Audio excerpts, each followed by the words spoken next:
Hello बच्चों, कैसे हो? तो बेटा हमने लास्ट टॉपिक में इंटीग्रेशन में सब्स्टिट्यूशन मेथड पढ़ा था, है ना।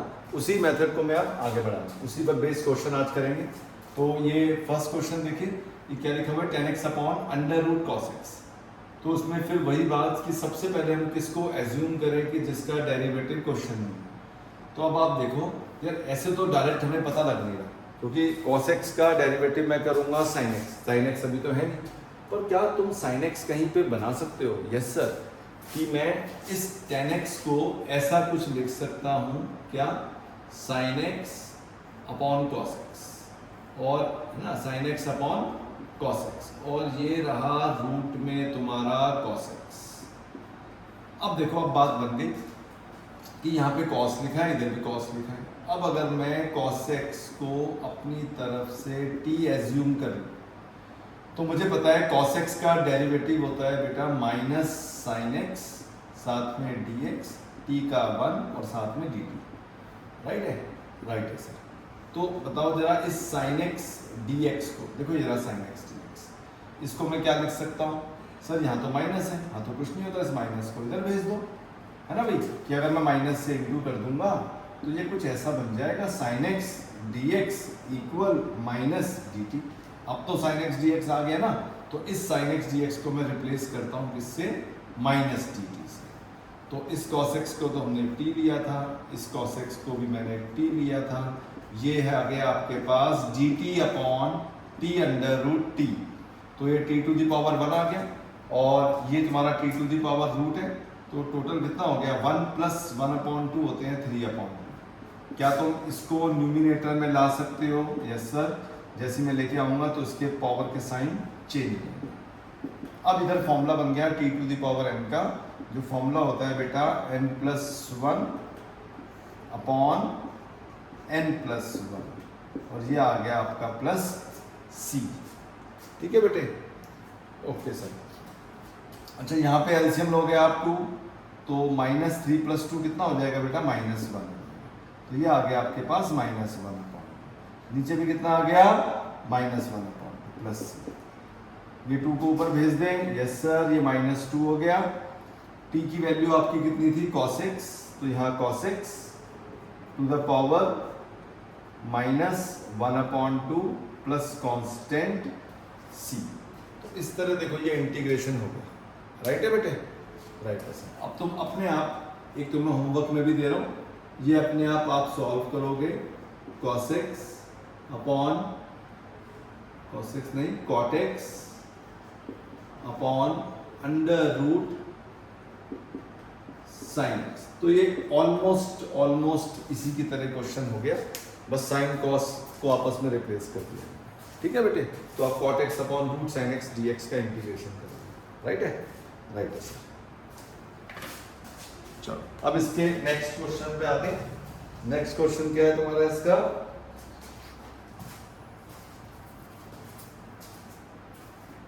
ठीक है, ये आई होप सबको समझ में आ गया होगा। अगला क्वेश्चन देखते हैं।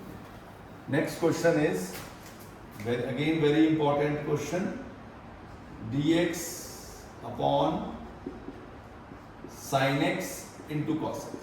ऐसे लिखा है, dx upon sin x into cos x। अब इसमें कमाल की बात क्या है, देखो, कभी भी नीचे अगर sin cos मल्टीप्लिकेशन में आ गया, पावर भी उसकी स्क्वायर भी, cos स्क्वायर x भी यहाँ पे हो सकता है। अभी sin x cos x है ना, ऊपर तो 1 होता है। अच्छा मुझे ये बताओ, क्या मैं 1 को ऐसा लिख सकता हूँ, sin square x plus cos square x? Sir बिल्कुल लिख सकते हो, 100% श्योर। अच्छा, नीचे कितना आ जाएगा बेटा, sin x cos x। ये कहानी सबको समझ में आ गई कि मैंने 1 को लिखा sin square x plus cos square x, नीचे, वाह, नीचे तो क्या कैच है, नीचे तो sin x cos x मेरे पास है। अच्छा, इस sin x cos x को sin स्क्वायर x के नीचे ले सकते हैं? Yes sir. तो मैंने इसको इसके नीचे ले लिया, सही है। अच्छा, यहाँ पे क्या लिखा हुआ बेटा, cos स्क्वायर x, इधर कितना आ गया, sin x cos x, क्योंकि ये तो दोनों की प्रॉपर्टी है, दोनों के नीचे अलग अलग आ गया। यहाँ स्क्वायर से sin काट दूँ, एक cos से cos काट दूँ। यस सर, कितना बच गया बता दो हमारे पास? सर जी, इधर बच गया tan x, और आगे बच गया आपके पास cot x। अब 10x का इंटीग्रेशन क्या होता है ये तो मैंने तुम्हें बताया हुआ है, log sec x। फॉर्मूले अच्छी तरह याद कर लो, फॉर्मूले में गड़बड़ नहीं होनी चाहिए। cot x का बता दो सर, log sin x हो गया, यहाँ मॉड लगा सकते हो क्योंकि लोगों को कैसे लोग पसंद हैं, पॉजिटिव, तो ये मॉड तो हमेशा पॉजिटिव होता है, ठीक है ना बेटे। तो इतना आ गया, आर यू गेटिंग दिस? सबको समझ में आ गई बात? Yes sir. अच्छा, इसी पे बेस में देखो एक और क्वेश्चन है ना, तुम्हें होमवर्क में दे दूंगा। अच्छा, क्या होमवर्क दोगे सर जी आप? मैं तुम्हें दूंगा dx upon sine square X into cos square x, ये तुम्हारा बेटा होमवर्क, ठीक है। तो इसे आप करके रखोगे अपने पास, राइट। चलो, कोई डाउट होगा तो मुझसे आप पूछ सकते हो। ओके, नेक्स्ट क्वेश्चन करते हैं बेटे। Next question is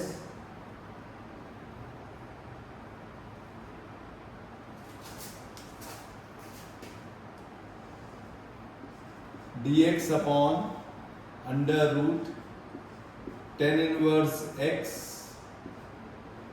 bracket 1 plus x square, ऐसा कुछ दे दिया। फिर दोबारा वही बात कि मैं इसमें किसको एज्यूम करूं जिसका डेरिवेटिव क्वेश्चन नहीं हो। तो सर अगर मैं लेट करता हूं ना टेन इनवर्स x को t, तो मुझे पता होता है टेन इनवर्स x का डेरिवेटिव होता है 1 upon 1 plus x square dx और t का होता है 1, तो dt। क्या आपको dx upon 1 plus x square दिखाई दे रहा है? हाँ सर, इसकी जगह में क्या लिख सकता हूँ सर? dt लिख सकते हैं। अपॉन में कितना आ गया बेटा? रूट टी आ गया, सही है। 1 अपॉन रूट टी का डायरेक्ट इंटीग्रेशन होता है 2 रूट टी प्लस सी, ये तो मैं पहले ही फॉर्मूले सब बता चुका हूँ। टी की वैल्यू कितनी है बेटे? सर वो है टेन इनवर्स एक्स, वापस एक्स में कन्वर्ट करना जरूरी होता है। ये बेटे इसका सेकंड क्वेश्चन है, ठीक है। अच्छा, इसके लिए सर एक होमवर्क दे दो। होमवर्क मैं दे देता हूँ, होमवर्क है तो तुम्हें होमवर्क लगातार देता रहूँगा मैं, ठीक है ना। होमवर्क ये है तुम्हारा, साइन इनवर्स एक्स का square upon under root 1 minus x square dx, इसे करके रखोगे तुम, ठीक है। Right sir.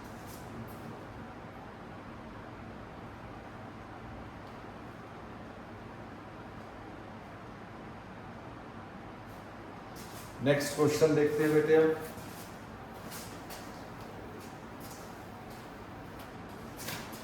ये भी इंपॉर्टेंट है क्वेश्चन है, e to the power cos square x into sine of 2x और ये dx, ऐसा क्वेश्चन, ठीक है। ये बेसिक अच्छी तरह समझ लोगे, आगे क्वेश्चन करने में बहुत आसान होगा। तो अब आप लेट कर लो, इसे मेरे साथ साथ करोगे ना, आप अटकोगे नहीं कहीं पे भी आगे जाओगे। cos स्क्वायर x को मैंने t माना है ना, इस ऊपर वाले x cos स्क्वायर x को हमने t एज्यूम कर लिया। अब मैं इसका डिफरेंशिएशन करूंगा। देखो डिफरेंशिएशन में इसमें चेन रूल लगेगा।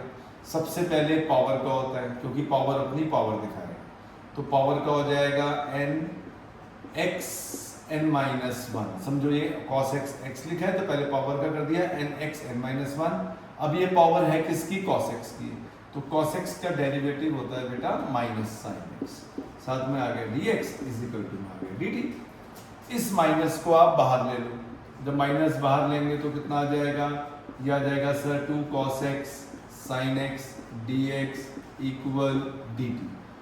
क्या सबको पता है ये 2 sin x cos x किसका फॉर्मूला होता है? सर इसको हम लिख सकते हैं sin of 2x dx equal dt। क्या sin x sin 2x dx यहाँ पे है सर, तो sin 2x dx को क्या लिख सकते हो? ये माइनस वहाँ जाके माइनस dt बन जाएगा, बनेगा कि नहीं बनेगा? है ना, दोनों तरफ माइनस से इंटू कर देना, तो माइनस dt लिख दिया। et का इंटीग्रेशन सब जानते हैं क्या होता है बेटा? et plus c। t की वैल्यू कितनी है मेरे बेटे?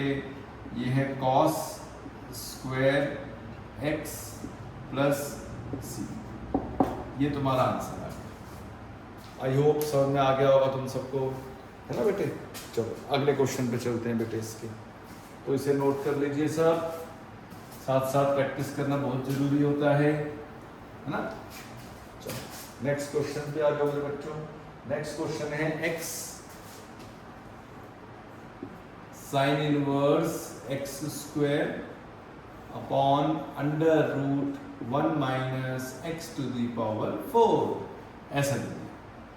अब आप कैसे करोगे सर? इसमें ऐसा करते हैं, पूरे साइन इनवर्स को t मान लेते हैं। अच्छा, एकदम से मेरी नज़र इस पे कैसे पड़ी?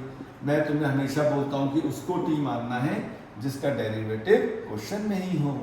तो साइन इनवर्स का डेरिवेटिव क्या होता है? 1 upon under root 1 minus x square. X square, x कितना है? एक्स स्क्वायर, तो एक्स स्क्वायर का स्क्वायर कर दो। अब यहाँ पे तो एक्स स्क्वायर है, तो पहले मैंने साइन इनवर्स का डेरिवेटिव करा, अब मैं एक्स स्क्वायर का करूंगा। तो एक्स स्क्वायर का डेरिवेटिव हो जाएगा 2x dx बराबर dt। सही है बेटे? मेरे काम की चीजें दिख रही हैं। हाँ सर, एक तो x dx है, देखो ये x dx, एक सर अपॉन में रूट 1 माइनस x4 है, मेरे पास भी रूट 1 माइनस x4 है। फालतू में क्या आ रहा है? 2, उस 2 को dt के पास भेज दें, तो हमारे पास क्या बचा रह जाएगा? x dx upon root 1 minus x4 equal dt upon 2। क्या सबको मेरी बात समझ में आ रही है बच्चों? Yes sir, okay. तो अब आप इसको, तो मैंने अपनी तरफ से t माना था तो मैं t लिख दूंगा, और rest x dx upon root 1 minus x4 can be replaced by dt upon 2। तो 1 अपॉन 2 बाहर, t का इंटीग्रेशन होता है t square upon 2 plus c। Alright sir. t की वैल्यू कितनी है बेटा? Sir sign inverse x square है, ऊपर क्या है? 2, तो पावर में 2 लगा दो, प्लस c लिख दो, आपका आंसर आ गया। क्या सबको समझ में आ गई बात? Yes sir. तो इस तरीके से उस फंक्शन को लेट करो जिसका डेरिवेटिव क्वेश्चन में हो, तो आपके डायरेक्ट क्वेश्चन बनते चले जाएंगे। ठीक है। अब इसी सीरीज में एक क्वेश्चन मैं आपको लिख रहा हूं जो बहुत इंपॉर्टेंट है, थोड़े से आपके कॉन्सेप्ट को और अच्छी तरह चेक करता है। जैसे लिखा हुआ है मेरे बेटे, sine cube x sine x plus alpha. अच्छा, पता है क्या होता है? देखो, इंटीग्रेशन के अंदर आपको ना थोड़ा सा 2, 3 और 4 स्टेप आगे सोचना पड़ता है। ठीक है, जस्ट लाइक अ चेस। ये चेस में आप कोई भी एक चाल चलते हो तो आगे की 4-5 चालों के बारे में सोचते हो ना? Yes sir. उसी तरीके से जब भी आप इंटीग्रेशन में करो तो हल्का सा 3-4 स्टेप आगे का सोचो। कि कैसे सोचोगे? सर साइन क्यूब एक्स है, दिक्कत कौन कर रहा है? सर रूट दिक्कत कर रही है। क्या साइन क्यूब एक्स को बाहर निकाल सकते हो? हाँ सर, साइन स्क्वायर एक्स को बाहर निकाल सकते हैं। साइन स्क्वायर एक्स जब बाहर आएगा ना सर जी, तो साइन स्क्वायर एक्स बाहर आके साइन एक्स बन जाएगा, है ना? और अंदर जो है हमारे पास क्या रह जाएगा बता दो? सर एक साइन रह जाएगा। अब यार ये एक साइन तो बाहर नहीं आ सकता, ये तो दिक्कत हो गई। पर सर आगे साइन एक्स प्लस अल्फा भी तो है, तो साइन एक्स प्लस अल्फा का फॉर्मूला तुम्हें पता है? हाँ सर, बहुत लगाया हमने फॉर्मूला। क्या फॉर्मूला होता है? Sign A cos B plus cos A sine B. जल्दी बोलो हाँ या ना। बिल्कुल सही बात सर, होता है फॉर्मूला, है ना भाई? ऐसे हो गया। अच्छा सर, ऐसा करके हमें क्या मिल गया? मिलेगा, रुको जरा, सब्र करो, देखो कमाल की बात होने वाली है अभी, है ना? इसमें बहुत सारी बातें सोचकर समझकर फिर स्टेप करे जाते हैं, धीरे धीरे तुम्हें प्रैक्टिस हो जाएगी। अब अगर मैं इन दोनों में से साइन एक्स को जबरदस्ती कॉमन ले लूं, सो जबरदस्ती, हाँ क्यों? जिससे यहाँ पे स्क्वायर हो जाए, तो मैंने क्या करा? साइन एक्स को इन दोनों में से कॉमन ले ली। सबको पता है कॉमन का मतलब क्या होता है? जो भी वैल्यू कॉमन ली जाती है उससे हर टर्म में डिवाइड मारनी पड़ती है। तो मैंने साइन एक्स कॉमन लिया। जब मैं साइन एक्स के यहाँ पे डिवाइड मारूंगा तो मेरे पास आएगा कॉस अल्फा। जब मैं साइन एक्स से इधर डिवाइड मारूंगा तो cos x upon sine x कितना आ जाएगा? कॉट एक्स आ जाएगा। सर ये तो साइन अल्फा है तो ये तो एज इट इज आएगा। ठीक है मेरे बेटे, ऐसी कुछ वैल्यू आ गई। अब ऐसा करने से एक फायदा और हो गया। बताओ क्या फायदा हुआ सर? ये साइन स्क्वायर एक्स का एक साइन बाहर आएगा और बाहर आके ये क्या बनेगा बेटा? Sine square x. और अंडर रूट में क्या आ जाएगा बता दो? अंडर रूट में आएगा cos alpha plus cot x sine alpha. इतना आ गया मेरे पास। अब आप ऑपरेटर को देखोगे। ऑपरेटर क्या है बेटा? सर ऑपरेटर है dx। यानी वेरिएबल है x, तो अल्फा क्या है सर? अल्फा कांस्टेंट है। तो इसका मतलब अंदर cot x लिखा हुआ है सर, साथ में sin अल्फा भी तो लिखा हुआ है। तो मैंने तुम्हें पहले ही कहा था आपको सिर्फ वेरिएबल देखना है, इनटू में और प्लस में। अगर कांस्टेंट लिखे हो तो उसे अवॉइड मार दो, समझो कुछ लिखा ही नहीं है। यानी रूट में क्या लिखा हुआ है? cot x, ठीक है। अच्छा cot x तो लिखा हुआ है सर, और साथ में क्या है? sin स्क्वायर x डिवाइड में। अच्छा 1/sin स्क्वायर x को क्या मैं ऐसा लिख सकता हूँ? बस या मुझे हाँ या ना में आंसर दे दो, बस ऐसा लिख सकते हैं ना? बोल दो हाँ, बोल दो शाबाश, हाँ सर। अब मेरे पास नीचे ऐसा कुछ बच गया, ऐसा, कैसा? ऐसा, जैसा मैंने सामने लिखा हुआ है, ऐसा कुछ बच गया, ठीक है बेटे। अब तुम्हें पता है अगर मैंने इस पूरे को t मान लिया तो लेट कर लो cos alpha plus cot x into sine alpha is equal to t। तो cos अल्फा क्योंकि कांस्टेंट है, इसका डेरिवेटिव होगा 0, तो 0 हो गया। अच्छा साइन अल्फा कांस्टेंट है तो एज इट इज आ गया। बेटा इसमें प्रोडक्ट रूल मत लगा देना, प्रोडक्ट रूल तब लगाते हैं ना दोनों फंक्शन x के होते, तो अभी तो ये कांस्टेंट है, ये मैंने ऐसे लिख दिया। cot x का डेरिवेटिव बताओ क्या होता है? सर वो होता है माइनस cosec स्क्वायर x। तो सर ये तो कमाल हो गया। कमाल क्या हो गया बताओ? कि सर मेरे को cosec स्क्वायर मिल गया और cosec स्क्वायर x ऊपर है, तो इस cosec स्क्वायर x dx को आप क्या लिख सकते हो? माइनस साइन अल्फा को इधर लेके जाओ dt के पास, तो यहाँ पे हो जाएगा जाके dt अपॉन, यहाँ लिख रहा हूँ बेटा मैं इसे आगे, है ना बच्चों, इधर लिख देते हैं इसे, राइट है। तो cosec स्क्वायर अल्फा को आप लिख सकते हो minus dt upon sine alpha, right है। साथ में यहाँ dx भी है, ये रहा dx। तो cosec square alpha into dx को हमने क्या लिख दिया? dt upon minus sine alpha, वो देखो यहाँ पे लिखा हुआ। तो मेरा जो इंटीग्रेशन है वो कुछ ऐसा बन गया, dt माइनस के साथ अपॉन में साइन अल्फा, और इस पूरे के नीचे में जो भी रूट में था उन सबको तो मैंने t माना हुआ है, तो 1/√t। आप सबको मैंने बिल्कुल अभी अभी लिखा था कि 1/√t का इंटीग्रेशन होता है 2√t। t की वैल्यू आप पुट कर दोगे, t की वैल्यू कितनी है सर? जितना आपने एज्यूम किया था वो था cos alpha plus cot x into sine alpha upon sine alpha पहले से ही है मेरे पास प्लस c। ये बेटे इसका इंटीग्रेशन है। आई होप सबको समझ में आ गई होगी बात। इसमें जो मोस्ट इंपॉर्टेंट बात थी कि ऐसी फॉर्मेशन बनाना जिसके बाद मैं क्वेश्चन को आसानी से सॉल्व कर सकूं। उसके लिए मैंने यहाँ पे देखा साइन क्यूब एक्स, मैंने साइन स्क्वायर एक्स के एक पेयर में से साइन एक्स को बाहर लिया, we are left with only one sine x. इस फॉर्मूले को मैंने ओपन करा। अब मैंने क्या सोचा कि अगर मैं इसमें से साइन एक्स को कॉमन लेता हूँ तो बाहर साइन स्क्वायर एक्स हो जाएगा।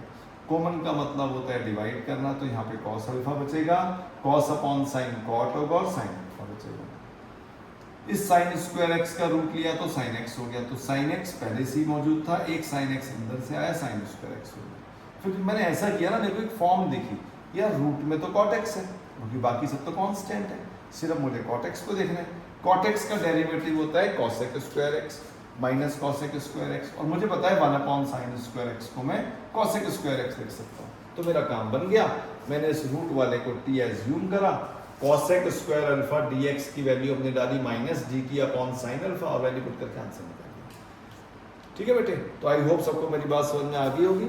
अब हम चलते नेक्स्ट क्वेश्चन की तरफ। ठीक है सर, एक क्वेश्चन हमें भी दे दो ऐसा ऐसे करने के लिए। हाँ, तो एक क्वेश्चन तुम भी लिख लो। क्वेश्चन, अगला क्वेश्चन है dx अपॉन, जो तुम्हें होमवर्क में करना है, cos cube x into cos x plus alpha. ये आप लोग का होमवर्क का क्वेश्चन है। ठीक है बेटे, तो इसको करके रखिएगा आप लोग, बहुत बढ़िया, इसे नोट कर लीजिए।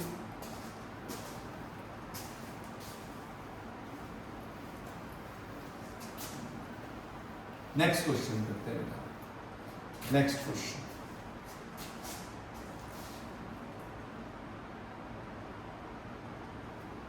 नेक्स्ट क्वेश्चन है आपका x plus 1 EX upon cos square X into E X और साथ में डी एक्स। अब ये आ गया एक्सप्रेशन। अब सोचो मैं इसमें किसको लेट करूं। तो ना कभी अगर कंफ्यूजन हो तो हमेशा देखो एंगल्स को, पावर्स को, या फिर कोई बहुत बड़ा फंक्शन दिया है उसको एक बार लेट करके देख लो। तो मान लो मैं इसके एंगल को लेट करता हूँ टी। कभी कभी इसमें तुक्के भी मारने चाहिए कि मैं इसको लेट करता हूँ, देखते हैं डेरिवेटिव क्या आता है, क्या पता बात बन जाए। तो यहाँ पे प्रोडक्ट रूल लगा दिया। ये फर्स्ट वाला एज इट इज आया, ई एक्स का डेरिवेटिव होता है बेटा ई एक्स, फिर plus e x as it is x का होता है 1, साथ में आ गया डी एक्स इक्वल टू आ गया डी टी। कुछ कॉमन आ रहा है दोनों में से? यहाँ सर ई एक्स कॉमन आ रहा है। तो ब्रैकेट में क्या आएगा बताओ? ब्रैकेट में आएगा x plus 1 D x equal कितना? D T. तो ऊपर देखो कितना लिखा हुआ है सर? ऊपर लिखा हुआ है x प्लस 1 ई एक्स साथ में डी एक्स। इसको मैं किससे रिप्लेस कर सकता हूँ सर? डी टी से। अपॉन नीचे कितना लिखा हुआ है सर? Cos square. इसको मैंने क्या माना हुआ है सर? टी। कॉस का रेसिप्रोकल मतलब 1 अपॉन कॉस को हम क्या लिख सकते हैं सर? उसको लिख सकते हो आप sec square t. Sec square t का इंटीग्रेशन क्या होता है sir? Tan of t. T की वैल्यू क्या पुट कर सकते हो सर आप? X e x. ये आपका आंसर। सबको क्लियर हो रही है मेरे बेटे बात? Yes sir, very good. अब इसका एक और क्वेश्चन देखते हैं। तो ये आई होप सबको समझ में आ गया होगा।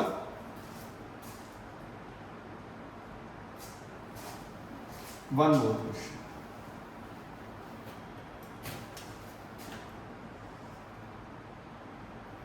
अच्छा, हमने लिखा sec to the power 4x into 10x साथ में 2x, ऐसा कुछ मैंने लिख दिया। i इक्वल, तो i इक्वल आ गया sec 4 इंटू 10x dx। अब मैं क्या करता हूँ, मैंने 10x को t एज्यूम करा। सर 10x को क्यों t मान रहे हो? अरे क्योंकि भाई 10x का डेरिवेटिव क्या होता है? sec square x। sec square x तुम्हारे पास है? हाँ सर मेरे पास तो sec 4x है। चलो sec स्क्वायर x तो है ना? हाँ, तो एक sec स्क्वायर x हट जाएगा तो एक रह जाएगा, तो रहने दो। तो देखो पहले मैं ऐसे कुछ फॉर्म बना देता हूँ। अब मैं उसे t में रिप्लेस कर दूंगा। ठीक है जी। अब मैं देखता हूँ मैंने क्या क्या एज्यूम करा है। तो सबसे पहली बात तो हमने 10x को बेटा t माना था। फिर sec स्क्वायर x dx की जगह मैं क्या रख सकता हूँ? dt रख सकता हूँ। तो मेरे पास सिर्फ देखो ये आगे वाला sec स्क्वायर x रह गया। और ये तो दिक्कत हो गई, प्रॉब्लम खड़ी हो गई। क्या प्रॉब्लम है? ऑपरेटर मेरा क्या है? t है, जबकि वेरिएबल x में आ गया। तो मुझे इस x को t में चेंज करना पड़ेगा। अब यार 10x तो t पे डिपेंड करता है, पर यहाँ तो sec स्क्वायर x है। तो क्या तुम sec स्क्वायर x को 10 में चेंज कर सकते हो? हाँ sir, we can write it as 1 plus 10 square x। और जैसे ही आप 10x को देखते हो तो 10x को मैं लिख सकता हूँ t। तो ये हो जाएगा 1 प्लस टी स्क्वायर साथ में t और साथ में dt। इस t को अंदर भेज दो, जैसे अंदर जाएगा तो ये t क्यूब प्लस t हो जाएगा। और मुझे पता है t का इंटीग्रेशन क्या होता है बेटे? सर वो होता है टी स्क्वायर अपॉन 2। अच्छा, टी क्यूब का इंटीग्रेशन क्या होता है? सर वो होता है t4 अपॉन 4 साथ में प्लस c। और t को मैं क्या लिख सकता हूँ? सर t को आप लिख सकते हो 10x, क्योंकि 10x माना था मैंने। तो यहाँ आ गया बेटा 10 स्क्वायर x अपॉन 2, और यहाँ मेरे बच्चों कितना आ गया? 10 4x अपॉन 4, और साथ में आ गया प्लस c, और ये आ गया आपका आंसर। ये सबको क्लियर हो गई बात? बहुत बढ़िया, वेरी गुड। तो इस तरीके से देखो हम ये क्वेश्चनों को करते रह रहे, कितने आराम से हो रहा है कि उसको लेट करना है जिसका डेरिवेटिव क्वेश्चन भी, उसके बाद क्वेश्चन तो आराम से प्रोसीड कर। वेरी गुड, ठीक है ना भैया? Yes sir. सर अच्छा, अगर ये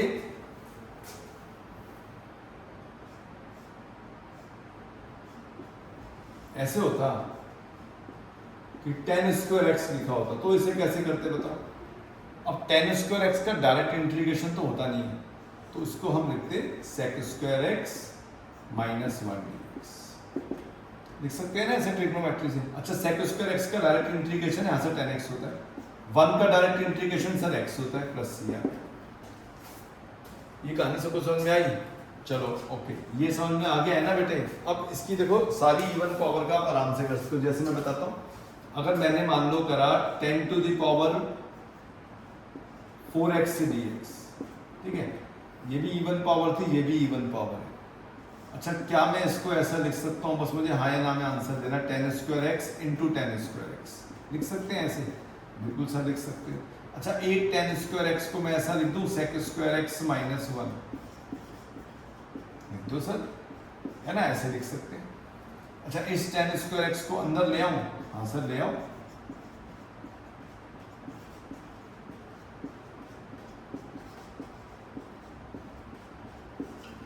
ये लो सर लिख दिया। पता क्या होता है टेन वाले केस में, टेन के ऊपर अगर स्क्वायर है ना, अब इसका इंटीग्रेशन करना है तो टेन का इंटीग्रेशन सिर्फ तभी कर सकते हो या तो टेन एक्स हो, कि टेन एक्स का तो डायरेक्ट लॉग सेक एक्स होगा।